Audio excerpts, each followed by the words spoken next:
Barbados struck by a magnitude 5.4 earthquake. Hi again and welcome. This is Links 007 TV News Report, and we'll be right back with the full details to come. Welcome to Links 007 TV News Report, providing you with the best in local and international news updates.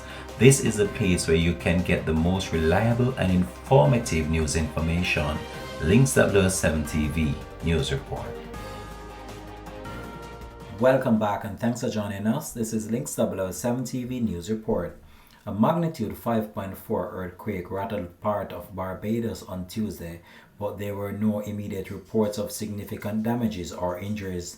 The Trinidad-based University of the West Indies Seismic Research Center said that the quake occurred around 11:26 a.m. local time and was felt 24 kilometers southwest of the capital, Bridgetown. The quake was also felt 160 kilometers east of Kingston, St. Vincent and the Grenadines and 179 kilometers southeast of St. Lucia. The quake had a depth of 25.8 kilometers, and according to authorities, there is no tsunami threat from the quake to Barbados based on available data. The authorities stated that people should continue their activities as normal and no need to panic at this time. Links 007 TV will continue to track this story and have more details to come on this in a later newscast. Thanks for watching.